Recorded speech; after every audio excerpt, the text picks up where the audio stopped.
I'd like to call this meeting to order. Will everybody please stand for the Pledge of Allegiance? I pledge allegiance to the flag of the United States of America and to the republic for which it stands, one nation, under God, indivisible, with liberty and justice for all. I want to welcome everybody out to this, unless a special meeting gets called. It'll be our last nightly meeting for the year. This is our December 6, 2021 meeting. We started out with amendment and approval of the draft agendas, but first, does any member of council have a conflict of interest or the appearance of a conflict of interest with regards to any item on the agenda? If so, please state at this time. Mr. Borman? No. Mr. Nairn? No. Mr. Corbett? No. Mr. Phillips? Nope. All right, moving on. Amendment and approval of the draft agenda. Does anybody have anything we need to add? No. Everybody good? Nothing for me. Do I have a motion? We amend the amendment and approval of draft agenda. So moved. Have a second? Second. No discussion. All in favor? Aye. All right. Presentation dredging project. Mr. Sam Morrison from Moffett Nickel. You have the floor, please, sir. Thank you for being with us tonight. Yeah, thank you, Council, for having me. So you all have the presentation in front of you. Basically, I want to go through 4 different things tonight to update you on. One of the items was the shoaling analysis. I think there was a transition of management within Moffett Nickel, and I delayed that in the August meeting that I'd prepared. So I'm prepared to give it to you tonight. Also, the status of the Bay Area realignment permit modification, and the South Jinks Creek construction update, the contractor that's on site now, and then finally, what's the status of the Bay Area, the feeder canal and the finger canals is. So first, first is the shoaling analysis, and the basis of the shoaling analysis was on 2 surveys that were collected. One was in August in 2016, and one was in August 2020. The analysis was done over the 4-year period, and it was used to annualize the shoaling in each of the areas that's outlined in your chart there on the map. As you can see, primarily North Jinks Creek and South Jinks Creek were the 2 areas that incurred the most shoaling on average. They're the most dynamic areas. But I just want to caution you from this analysis. There hasn't been any recent dredging events, and so the whole system is reaching equilibrium. So the shoaling goes down as it reaches that. So we expected lower shoaling rates over this 4-year period of 2016 to 2020. The shoaling rates would be expected to increase immediately after a dredging event. And so we recommend that you continue, whether it be with Moffett or somebody else, continue to collect surveys after the dredging events that are going to happen this year and next year, to formulate a more accurate long-term shoaling, annualized shoaling rate.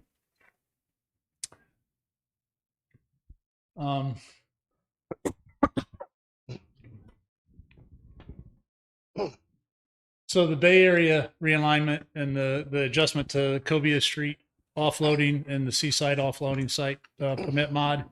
The permit modification was submitted to the Corps of Engineers and DCM and deemed complete on October 11th, 2021. They have a 75-day review period, which would put us to December 25th. Unfortunately, there's an issue with the 401 water quality certifications. The U.S. District Court of Northern California District vacated and remanded the 2020 EPA water quality certification ruling that was put in place. And so it's put a halt to all, right now, it's put a halt to all 401 water quality certifications. So no permits are being issued nationwide. It's a nationwide ruling. From talking to DCM and the USACE, we understand that hopefully there's going to come out of gridlock in the next 2 to 3 weeks, hopefully before the end of the year.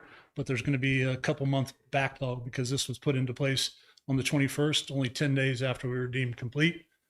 So we're only really 10 days into 75 days. It's likely that the DCM and Corps of Engineers are going to ask for another 75 days. Now, the importance of this is we can't move forward with any modifications to our plan for the Bay Area finger and feeder canals permits until this permit has been ruled upon. So right now, that date now is probably more than likely going to be pushed back to March 10th, based on the current schedules. Sam, Yes. so does this affect South Jinks Creek at all? No, we already had the full permit for South Jinks Creek. So it's only the issuance of new permits or any permit that needs a modification. Unfortunately, with the bifurcation of the Bay Area Right. channel, it requires a 401 water quality certificate modification. And then that in turn, the Corps of Engineers for their 404 needs to have that to issue their permit. Okay, understood. Okay. Then as far as the grant modification that we talked about to make sure the bifurcation is included in the grant, we were waiting.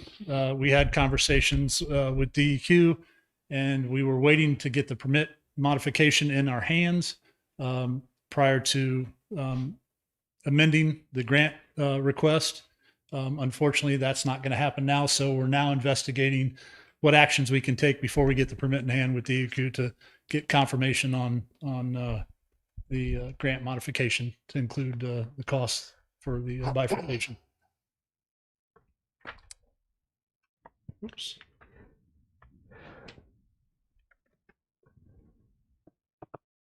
Okay. And then just then an quick update on the Bay Area feeder and finger canals. This is a little bit of rehashing of what most of you have heard, but then what we're trying to do moving forward is it was bid on September 15th. We received one bid. The town agreed to go into negotiations with that one contractor on the 20th of September. And then I gave a presentation. We were unable to reach a reasonable price with that contractor. I gave a recommendation to the council on October 4th to cancel the project and look at other alternatives, which the council accepted. As I just said on the previous slide, we cannot apply for a permit change to the methodologies of what we're planning on doing, what we were planning on doing until this latest permit modification has been ruled upon. So we have to wait for that. And what we've been doing just in the meantime is discussing with contractors and the USAC different disposal options to look at the most cost-effective way to tackle this Bay Area finger and finger canal dredging project.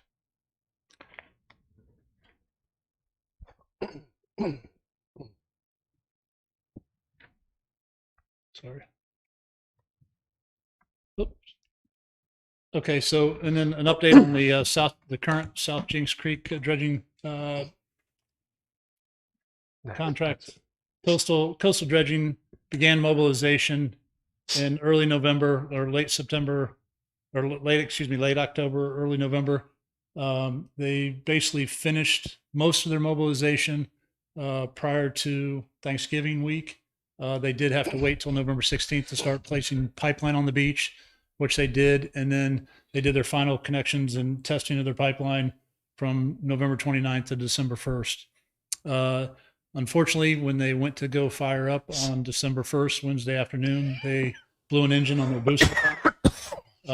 And so it's a long repair period for that. So what they've done is they've now mobilized a second dredge, a smaller dredge, to act as a booster pump. But in the meantime, they began pumping on Saturday morning without a booster pump. So their production is low right now. They expect to have that second dredge in line acting as a booster on Wednesday.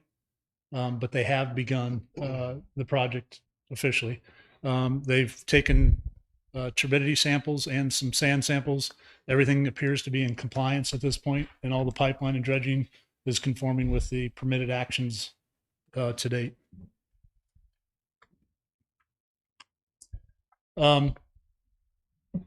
Just for the public in general, this is a location of the pipeline that goes offshore.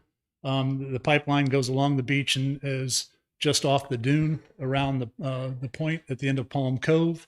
The pipeline then comes and leaves kind of an imaginary line from Palm Cove properties out to the beach where the pipeline is in on the beach, but below mean high water.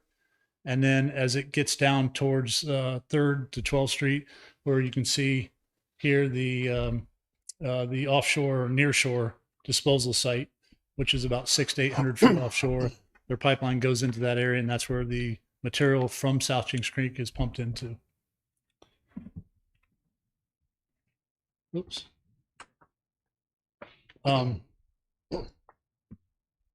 And then just one other item that just wanted to update you on is we were seeking permission to take the pipeline across lot 1.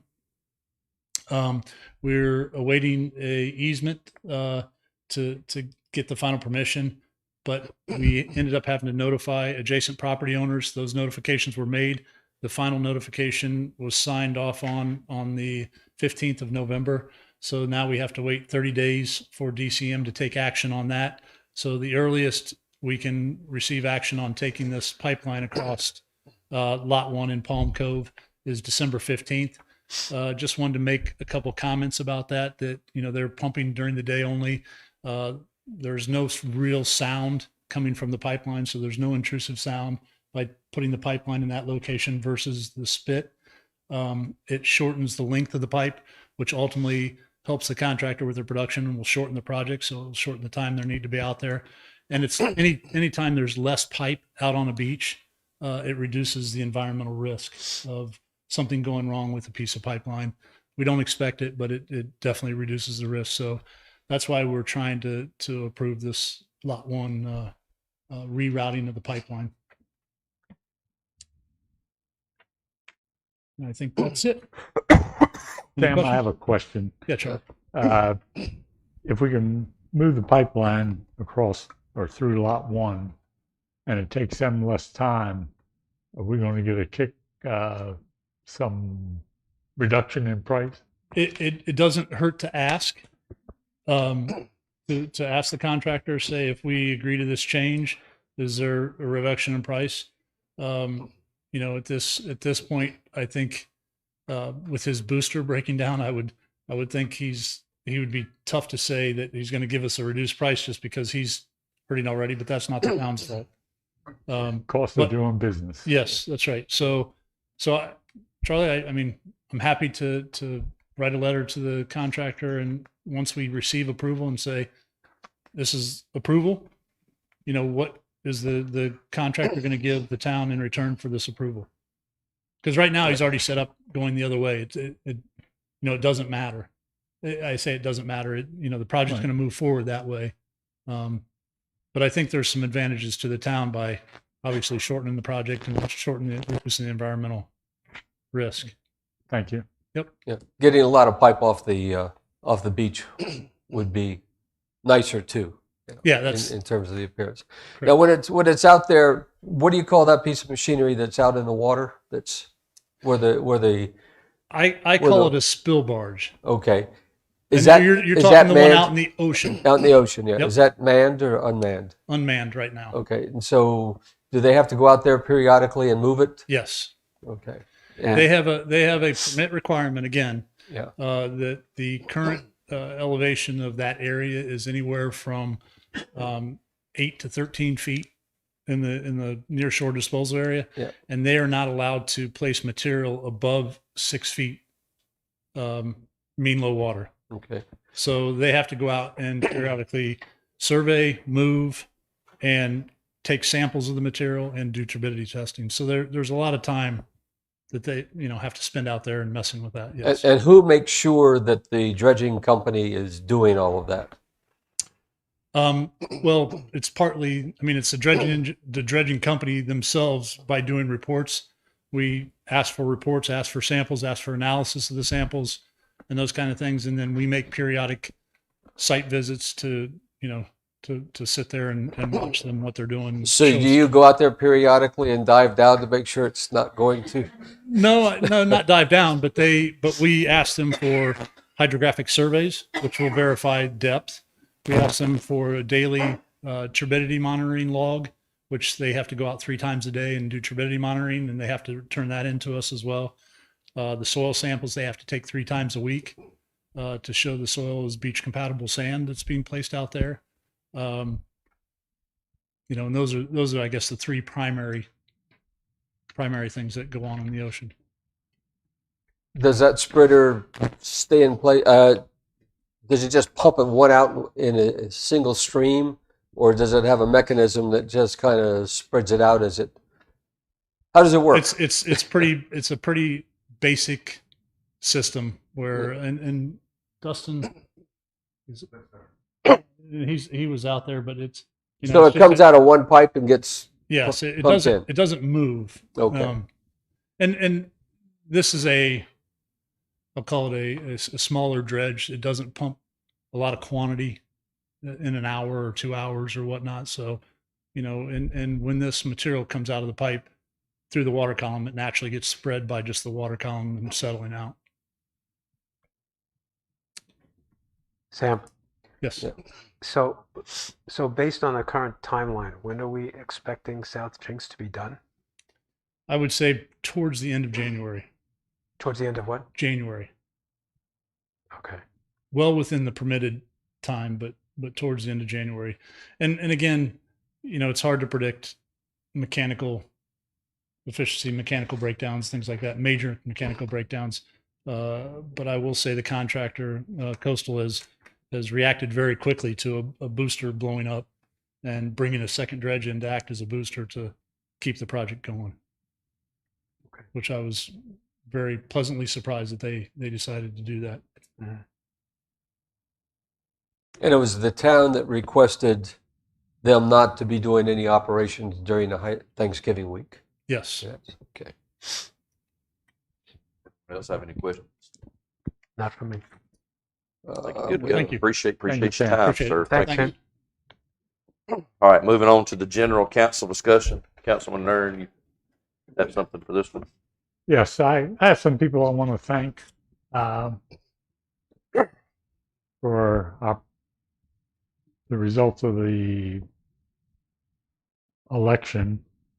I want to first thank my wife, Susan, who hates politics, but just did not want to be involved in any way.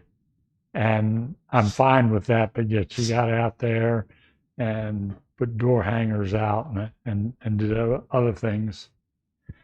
And we shared a campaign committee, and everybody was outstanding. If I start mentioning names, I'm going to forget somebody. And at this point, I don't want to hurt anybody's feelings. I'm going to thank my running mates for doing their part. 65% of the vote tells the tale. I want to thank all those citizens out there who supported us by having meet and greets at their homes, put signs in the yard, and made financial donations to fund our campaign.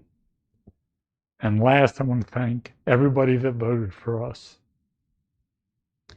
And I think I can say for all of us that we are going to do our best to make Sunset Beach a better place.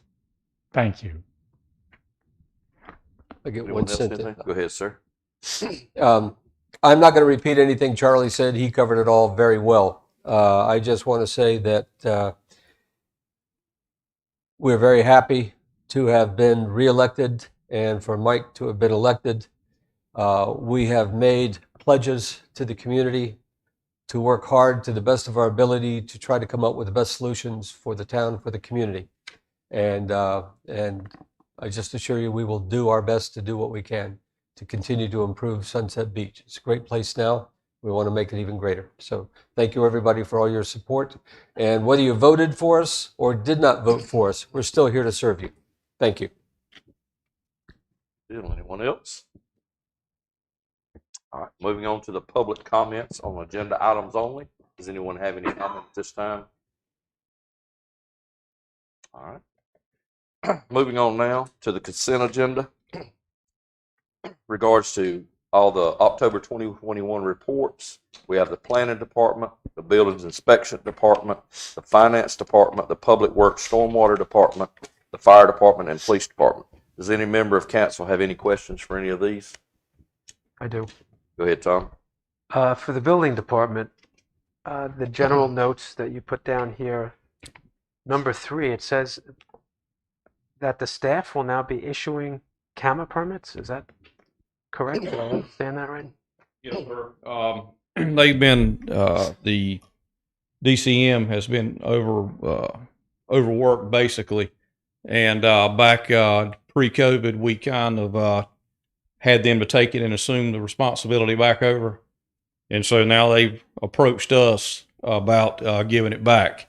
So we felt like the town really needed to step back up and start issuing those minor permits again.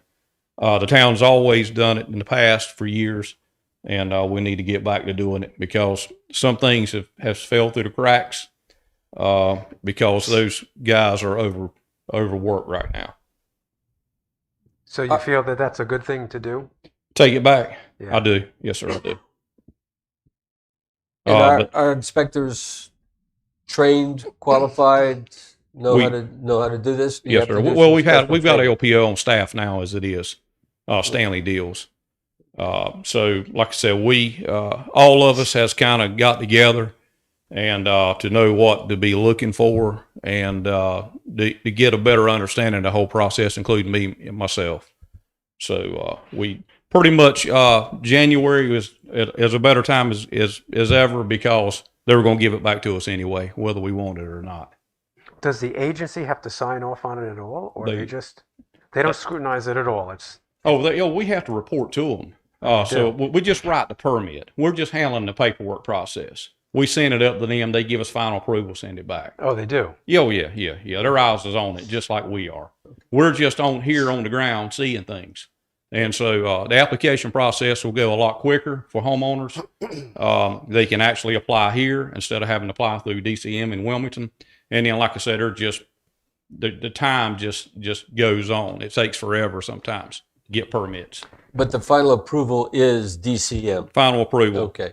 Yeah, we'll basically assume all the paperwork responsibility, keep up with the permitting, send everything to them.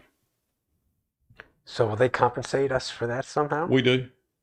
The permit fee stays with us. Oh, rather than DCM? That's right. Yes, sir. Okay. They basically they write a check to them. They reimburse us. Okay. So for everything. So it's not costing us anything. We're actually collecting revenue off of it. Good. Okay. Glad to hear that. I have a follow-up ahead, sir. to the building thing, Kerry. Number 2 was you've officially started the online submittal process for building permits. We have. Could you quickly explain what that means? Basically, we've tried to get away from paper, so to speak, trying to make it a little bit easier process for folks to be able to apply online as far as record keeping purposes as well. Basically, we've got an online portal now set up online for homeowners and contractors, and it's for those to be able to go online, not having to come in the office and fill out the paperwork, submit their application, and basically we get notified of it daily, whatever comes through. It actually cuts out a lot of traffic through town hall, and it's also working pretty well because of being able to get other things done throughout the day. Instead of folks having to come in and, with paperwork pieces here or there. So we kind of laid it out. We've worked on this project. I've worked on it probably for 6 months straight. And we're still, like I said, we've just now went live with it. And we tried to do a soft opening, but that didn't work out. Everybody all of a sudden started submitting stuff. So anyway, we're daily. I'm constantly on the folks with iWorks, tweaking it, making changes, trying to make it to simplify it, and getting a lot of information back from contractors, especially the ones who use it daily, of just some tips and things like that. And so I'm taking all that stuff in consideration and just trying to make it more user friendly for everybody. And basically, just as far as the inspections and when my guys go out and do inspections, to be able to get some results in real time. And that was one of the things that I was trying to focus on. Instead of waiting a day to get the results back, putting the contractors behind, putting homeowners behind, subs behind, is to try to get them something the day of and sent back to them. If it's a failed inspection, they can reschedule immediately online. And so I think it's a positive thing for the town, and it's going to certainly help out us in the inspection department. If somebody is not able to do it online, can they still come in and see you? What we'll do is we've had a couple, and mostly this happens with homeowners who wants to do their own work. And certainly every homeowner has that right and not to use a contractor. So what we'll do is basically set up a time, have them to come in, and we'll kind of walk it through the process. The key to it is we got to have an email for everybody in order to be able to send back and forth and things of that nature. And like I say, there is some little exceptions, for some folks, and we will definitely work with those folks and accommodate them. Sounds good. Thank you. Great, thanks. Anyone else for him? Thank you, Keith. Thank you, Council. Any other things? No. You good? No, Y'all good. All right. Do I hear a motion to accept the consent agenda? So moved. Do I have a second? Second. Any more discussion? All in favor? Aye. All right. Next up, our old business, be the administration oath of office for newly elected officials. Mrs. Lisa England, this is you. Sure.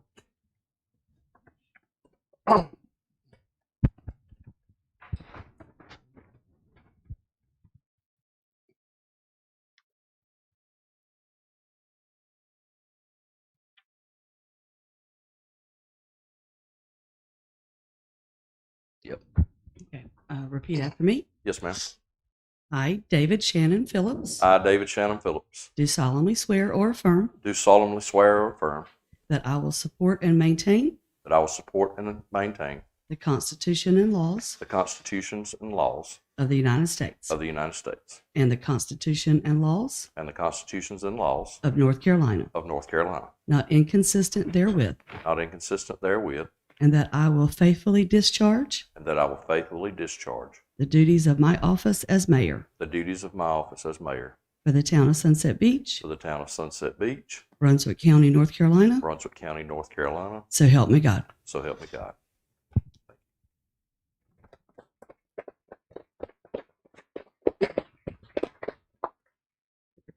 Mr. Hargraves?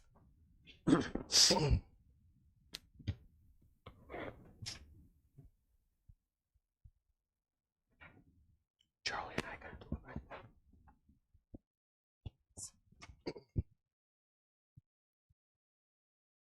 Okay. You'll place your left and raise Left. your right. Place your left. And repeat after me, please. I, Mike Hargraves, I, Mike Hargraves, do solemnly swear or affirm do solemnly swear or affirm that I will support and maintain that I will support and maintain the Constitution and laws of the United States the Constitution and laws of the United States and the Constitution and laws of North Carolina, and the Constitution and laws of North Carolina, not inconsistent therewith, not inconsistent therewith, and that I will faithfully discharge that I will faithfully discharge the duties of my office as councilman the duties of my office as councilman for the town of Sunset Beach, for the town of Sunset Beach, Brunswick County, North Carolina. Brunswick County, North Carolina. So help me God. So help me God. Thank you. Do I sit up here now?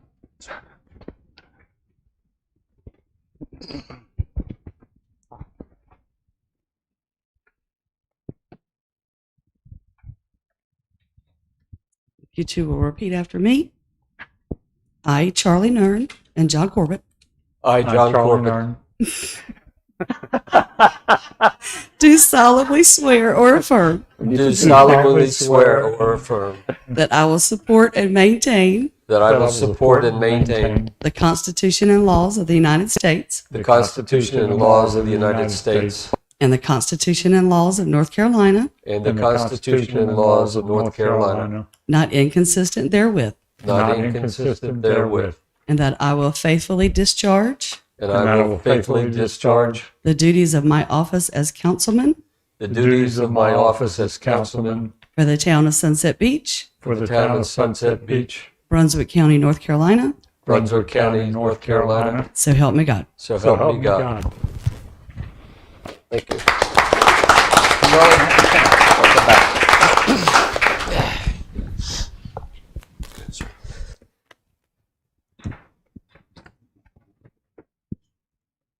Reminded me of the movie Twins. Arnold Schwarzenegger and Danny DeVito. Congratulations, guys. I was the good-looking guy. Yeah. All right, moving on next to our selection and appointment of Mayor Pro Tem. Mr. Mayor, Yes, sir. Go ahead. I have a motion. Okay, sir. I move that we appoint John Corbett as Mayor Pro Tem. Do I have a second? Second. Do I have any discussion? Yes. Good. I'd just like to make sure nobody else is chomping at the bit to take this position. All You've right. done such a good job, John. Oh, thank you. Okay. End of discussion. All right. There's no further discussion. Do I hear a I'm sorry. All in favor? Aye. Thank you. Congratulations, sir. Thank you. Next up is the appointment of the Cape Fear Council of Governments alternate. Go ahead. Mr. Mayor, Leos. Yeah, go ahead. I have a motion. I move that we appoint Mayor Phillips as the CFCOG delegate and appoint a councilman to serve as his alternate. And I move that we appoint Jamie Phillips as alternate. Do I have a second? Second. Do I have any discussion? You okay with that? All in favor? Aye. Next up, we'll go to new business. Approval of the 2022 meeting calendar. Does any councilman have any questions or anything in regards to those dates? I just have 2 dates that I'm aware of right now that I will not be in attendance. One is I have my 50th graduation reunion from West Point on May 17th. It's time to go back to the hallowed halls of West Point. And second one, I will be on a vacation on October 1st, hopefully in Canada fishing if they let me in this year. So, If they let you in. Any other member of council have any conflicts? No. No. Not as far as we know. No. All right. Do I have a motion that we approve this calendar? So moved. Do I have a second? I'll second. Good. All right. Any more discussion? All in favor? Aye. Next up is the authorization to apply for the AFG grant for fire hose. Chief Hasselmeyer. All right, good evening. There's 3 of them related to the AFG for the 2021 year. The first one is fire hose, and you kind of see some of the background and discussion I have there. This one, and I'm seeking approval because there is a 5% match. The fire hose cost will be somewhere around $30,000 project. So if we're awarded that, the town match would be $1,500. And then you want me to go through all 3 of these quick? You can. Or you wanna While do you got, if you got the numbers, it'd probably be best to go ahead and do that right quick. The next one, and I've wrote a couple of these already. We've been successful, like the air pack grant we got this year, the gear washers. So this is the same thing, just different topics. But AEDs is the next one. We're looking to we have a bunch of them that are getting towards the end of their useful life. So I want to try to replace them with grant funding first. That's a 5% town match if we're awarded the money. But that project would be about $56,000. So with a 5% match, would be $2,700 cost to the town. Chief, Yes, sir. what is the life expectancy of an AED? Well,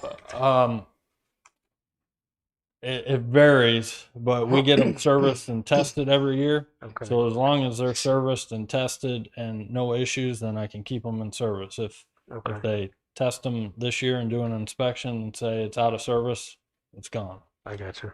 So it varies. Some of the ones we have are pushing 8 to 10 years old, and Wow. and so and we've started buying a few. Actually, we received the Firehouse Subs grant last year that replaced one of them. Yeah, I thought I So, remembered that. But this would be a bigger ticket project, trying to replace all the older ones and Okay. and one kid. And your report covers that this covers all our fire apparatus, our vehicles, and our UTVs. Yeah, currently we do not have an AED on every apparatus, staff vehicle, UTV, and that's where I want to be. So this grant would get us there. Okay. Hey, Paul, does the newer AEDs have enhanced technology? Are they better in some ways than the older ones? Are they more efficient? Do they work Yeah, battery life technology is always improving. So better? Okay. the one we just got is a better AED than some of the older models we have. So definitely there are some advancements. Okay. Thank you. The third grant is regional radio grant. So Winnebago Fire Department has taken the lead on this. I don't know exactly how it's all going to go, or hopefully it goes, but they're going to write the grant. It's going to run through that organization. There'll be a lot of fire departments on board with that if they get it submitted by the deadline of December 17th. And if the fire departments, I think most of them in the county are going to jump on board, so it could potentially be a multi-million-dollar grant. What I would look at for us is requesting somewhere around $100,000 worth of mobiles, portables, equipment to keep actually jump ahead on our radio replacement project that we're already on. So if we were funded that portion for Sunset Beach Fire Department, it'd be a $5,000 match. And this would add on to or replace the radios that we've been working on now?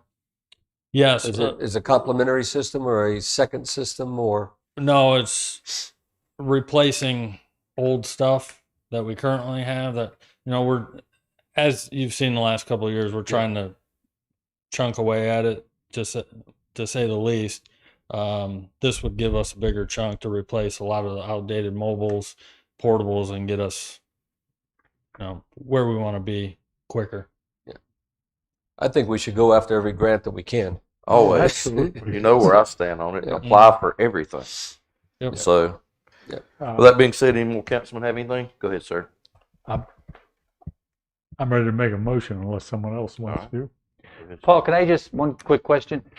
When you go for $100,000, is there a chance they're going to come back and say, we'll give you 60 or give you 80, or does it always stick with that 100,000? So we would take anything we could get probably, right? Yes. For example, with the regional air pack grant that we were awarded this year for the 2020 AFG, the FEMA AFG cycle, they came back and didn't award us everything I asked for. Oh, okay.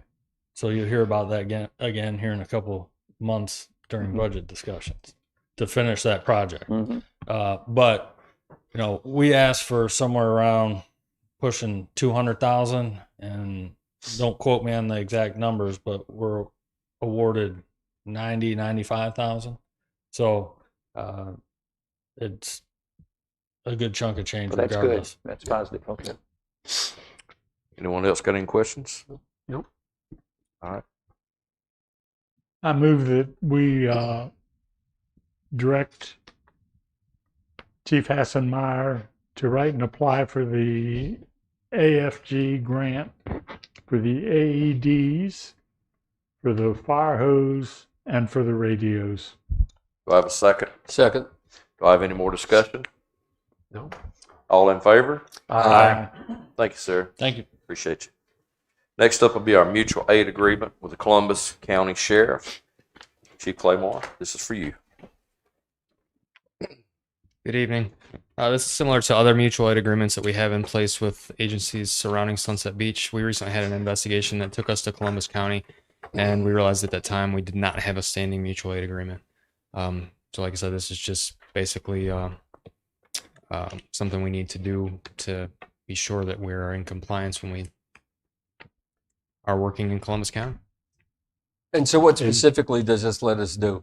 Or we send their people, they get compensated, who has command? This is for us to work alongside of the Columbus County Sheriff's Office in Columbus County. So when an officer from Sunset Beach is in another jurisdiction, whether it's for Columbus County or any of the other partners that we have mutual aid agreements with, they still follow our policies and procedures. They also are subject to even more policies or protocols, procedures that that agency may have into place if they're calling us for assistance with something they're working on. But as far as workman's compensation, anything of that nature, they're still an employee at Sunset Beach, and we would cover them from that regard. And the same if they come. Likewise, if here. they come here, yes, sir. Anyone else have Thank you. anything? You're welcome. All right. So we're looking for direction here to go ahead and give you that. Do we want a motion for that? Okay. Do I have a motion that will? I'd like to make a motion to allow Chief Claymore to enter a MOU with the Columbus County Sheriff's Office. Do I have a second? I'll second that. Any more discussion? All in favor? Aye. Thank you, Chief. Back to the other thing. If any of the people are here, our town employees, if you need to leave, you're welcome to go ahead. I forgot to turn them loose earlier, but everybody's good. We're going to go ahead. Next up is our resolution of support for individual freedom. This was brought to us this week. The Brunswick County Board of Commissioners unanimously passed the attached resolution in support of individual freedom over personal vaccination status on November 15, 2021. The commissioners have requested the resolution be forwarded to each municipality within Brunswick County for adoption consideration by the governing body. This resolution has been modified for the council use if desired.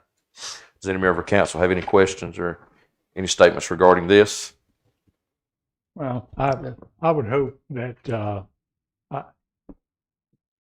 I would be the last one to try and force someone to have something that they don't want, or whatever their reasons are. But I would hope that they would wear a mask to protect those others. I have to say Go ahead, sir. that I don't quite understand why they've taken the position that they have. We've got vaccination mandates in schools, and I personally don't understand why someone would object. So for me, I would not be in favor of supporting this. Mr. Mayor? Go ahead, sir. So there's a quote out there that says, "Those who are willing to give up their freedom for security deserve neither and will have none." I believe it was Benjamin Franklin. I feel that this virus situation has gone beyond just trying to protect people, and it's now about control. And I feel as though some of these small things are being used to strip away our constitutional rights and freedoms. Therefore, I don't believe in mandates. I've stated that before. I don't believe the federal government should be able to put their thumb on people and control them and tell them what to do with their bodies. So I am in full support of this. If for no other reason, as we just watch people take the oath, then to stand by my responsibility to uphold the Constitution, which I feel these mandates are unconstitutional. So I feel as though anything we can do as a community, and I feel I'm representing my constituents with this, to support those individual freedoms and rights of the Constitution, we need to stand for. And I think the county is looking for us, because they're looking to garner support, to take this to the state, because we've all just seen what's happened in New York City today, where even now private companies, not just the government, are mandated to do this. And it's creating classes of citizens, and it's dividing the country. Because you have people now who are vaccinated, people are losing their jobs because they don't want to get a shot that they may not feel safe for them. And I just feel wholeheartedly that this is a slippery slope to go down. And then you start separating your society into different classes. And that's the way to control society. You create division, and then that's how you control the society. Because they're too busy fighting each other to look at what's going on around them. So I fully support this. I take an opposing view, not with everything you say, but particularly with this resolution, which I did not like the way the resolution was written. But most important, I think, COVID continues to be a very virulent killer virus, and the current Omicron strain and the Delta strain are still up there. The cases are rising, hospitalizations are rising. I just had a neighbor this past week that had to wait 2 days to find an ICU within 50 miles of here to take care of a chronic and serious pneumonia condition because the ICUs are filling up again. Vaccines continue to be the best, albeit not a perfect weapon we have to counter COVID. I mean, I think the data over the last course of 2 years pretty much shows that. So, but in my mind, it's not so much a question of individual freedom. It's a question of individual responsibility to take the steps not to continue to spread the virus.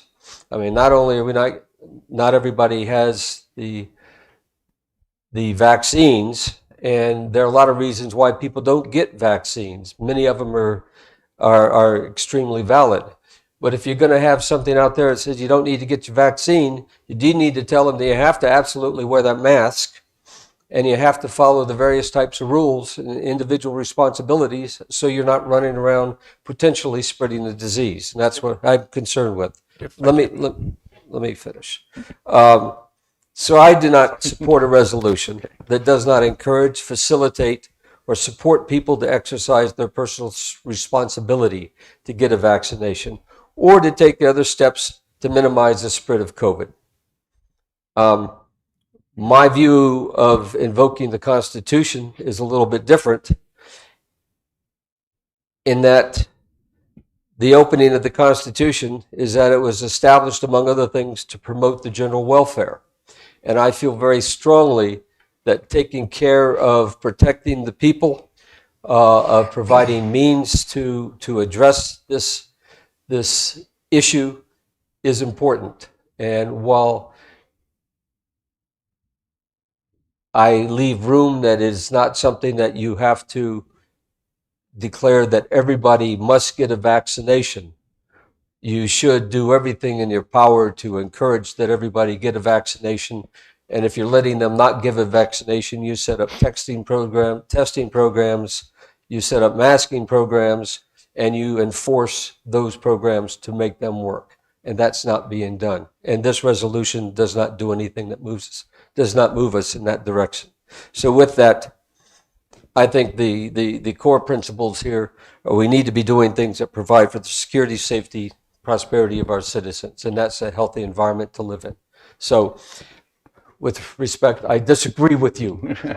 And if I can, before you have the floor, Mr. Corbett, if I were to say that someone who is vaccinated can still catch the virus, would you agree or disagree with that? Absolutely, yes. Could someone but if he catches it, he's not necessarily going to get it as seriously, and that's what's being shown. Can someone who is vaccinated who has the virus still pass on the virus? Yes. Okay. It's a virus. So therefore, what you're doing is you're protecting yourself. I understand your concern about hospital beds and things like that, and you mentioned Omicron. I don't know if you've seen it, and we may be watching different news sources or what have you, but what I've seen is that the Delta virus went through that part of the world, and they had 62% of the people admitted had major health issues. Currently coming out with the Omicron, same scientists who found this and identified this variant are saying that the number of people going in with major illnesses are 31%. I've also seen recently that this virus DNA is somewhat resembling the common cold. So if it's not as serious as what we've already been through, I don't understand why we would feel the need to make it worse. I understand we just have different opinions on this.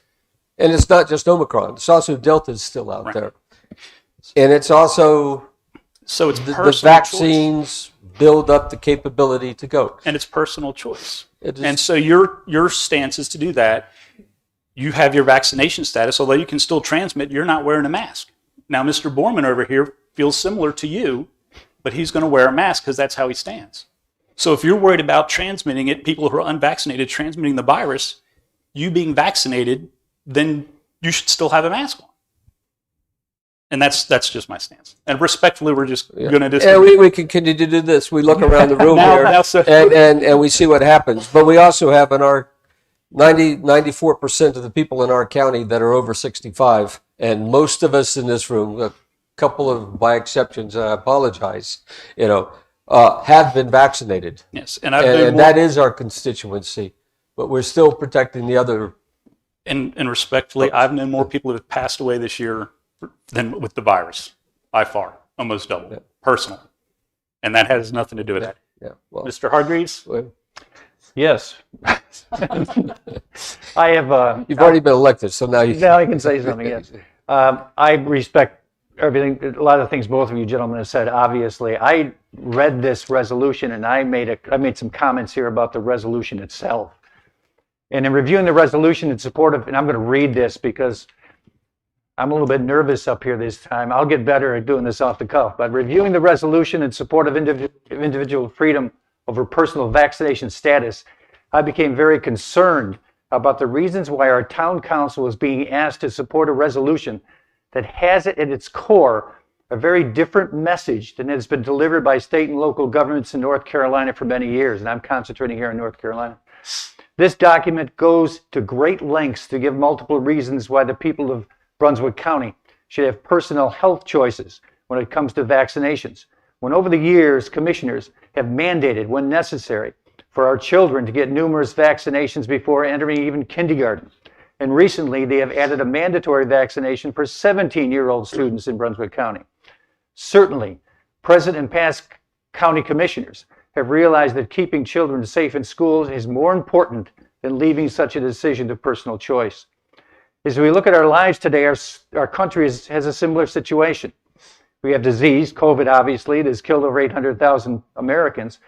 The science says getting a vaccine will save lives, just like multiple vaccines do that our children are required to obtain before entering kindergarten. The federal government's initiatives gives Americans a choice where possible. Either get vaccinated if a person chooses not to get vaccinated, and that I respect that, but get tested for COVID weekly.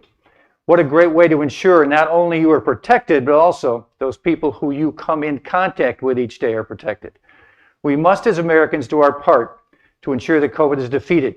I do not believe that our Constitution gives anyone the right to disrespect and put in jeopardy the lives of others. I do not believe that the county resolution will lead us to the goal of defeating COVID. It will prolong the pandemic. More American lives will be lost.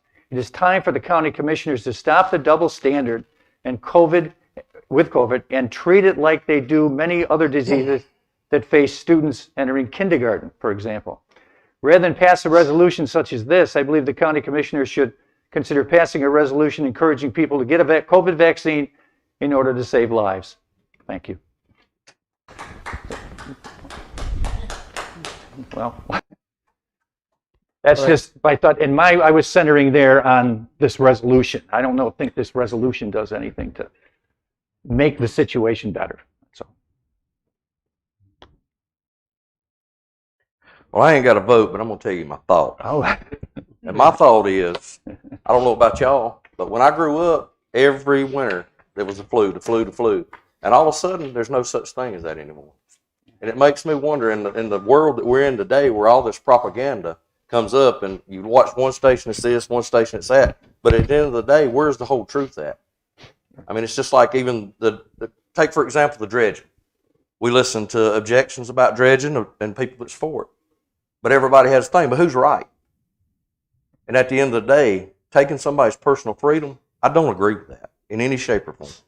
I don't think that's the right thing to do.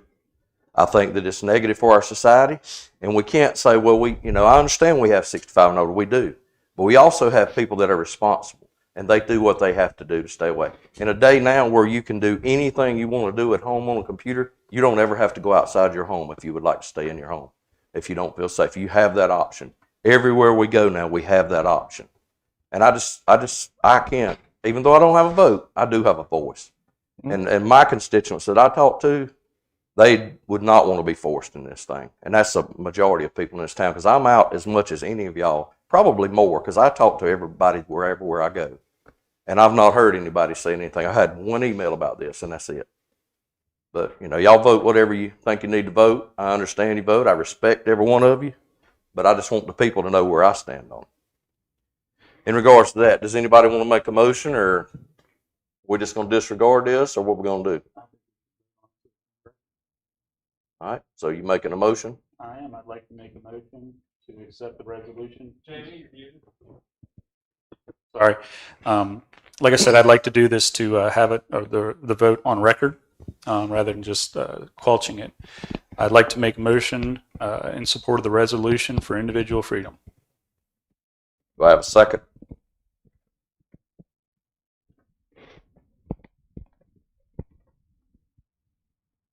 I have no second.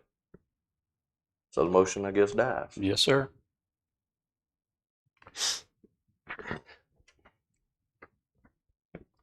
Next up will be our scheduled special meeting, December the 8th, 2021 at 4 o'clock. That is this Wednesday.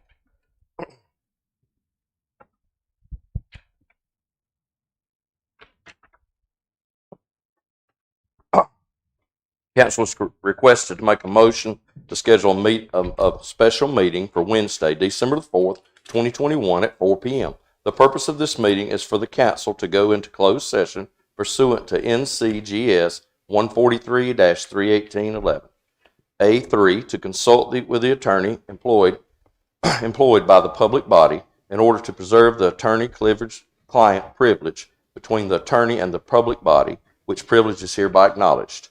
A5, to instruct the public body staff concerning the position to be taken on behalf of the public body in negotiating the price and material terms of a contract or proposed contract for the acquisition of real property by purchase, option, exchange, or lease. And A6, to consider the qualifications, competence, performance, character, fitness, conditions of appointment, or condition of initial employment of an individual public officer or employee or prospective public officer or employee, or to hear or investigate a complaint, charge, or grievance by or against an individual public officer or employee.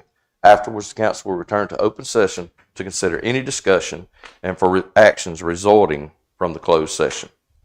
Do I have a motion that schedule this special meeting? So moved. Do I have a second? Second. Do I have any discussion? I would like to say something. We do things in closed session, and everything we do follows North Carolina law.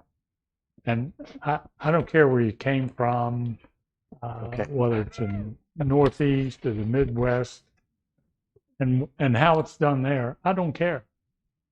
But we do it here, and we follow the rules and we follow the law. And for people to complain that things are being done in secret, everything we discuss back there, the decision is made out here in public.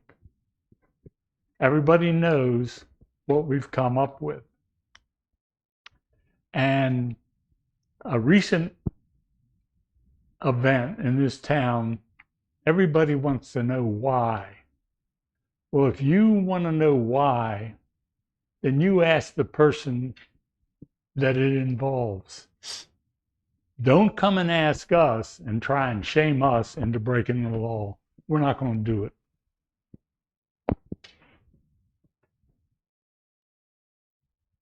Is that it? Okay. All right. So do I have a motion? John, You did? You got the motion? I have nothing to say. Okay. There's been a motion and a second. Okay. there's been a motion. Sorry. All in favor? Aye. Disposition of directives, December 14th, 2021 meeting. Does anyone have anything that needs to be added? We don't have a date on it, but the infrastructure, additional staffing for the fire department, the 5-year plan, I've talked to Chief Hassenmeyer a couple of times, and I think that this is going to be covered in his beach report. So I think we could take that off of the disposition of directives. Is that correct? Some of it is gonna get covered in the beach patrol, and I've got some other information coming, so you can adjust down the line. I don't know if we didn't put a date on it yet, so Well, we have the beach patrol for the next meeting, so when we finish with that meeting, if we need to have a follow-up, we can schedule a follow-up. Okay. Yeah. Anyone else have anything that needs to be added? No. If not, public comments for anything on the agenda or anything in particular. Does anyone have anything? Go ahead, sir.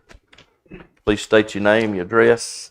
We'll put the 3 minutes. My name is Richard Dysinger, and I live at 704 Fairway Drive East in Sunset Beach. And I'm here to share with you an initiative that I've been made the executive director of, and it is the Free Spirit Conservatory of the Arts. We are in the final negotiations with the Williamson family to take possession of the building on 8840 Old Georgetown Road. I had the pleasure of escorting Mr. Phillips on a tour of that facility, and he can vouch for the fact that within that building is a state-of-the-art recording studio complex that when it was built on a standard equal to anything in the country. The Williamson family chose to shutter that facility in 2009. A group of investors, music instructors, local residents have gathered together, and we will open that building up and create a music conservatory, an art school, a music school, an opportunity for the community to have a place to have meetings, do public performances, and we are going to promote that recording studio to service local, regional, and national artists. We are going to have an open house starting December 12th through the 23rd, a 12 nights of Christmas celebration. The doors will open at 5. The performances will begin at 6. And I want to personally invite all of the board council members to join us on any one of those nights, and I'll send a personal email to you all. This will be an open house, give you a tour of the facility, and share some of the exciting things that we're getting ready to do. So thank you. Sounds great. Sounds good. Thank you very much. That's great. Thank you. Richard, best of luck on that. Thank you. Best of luck. Anyone else got any comments? If not, do I have a motion we adjourn? I'll make that motion. Do I have a second? Second. All in favor? Aye. Aye.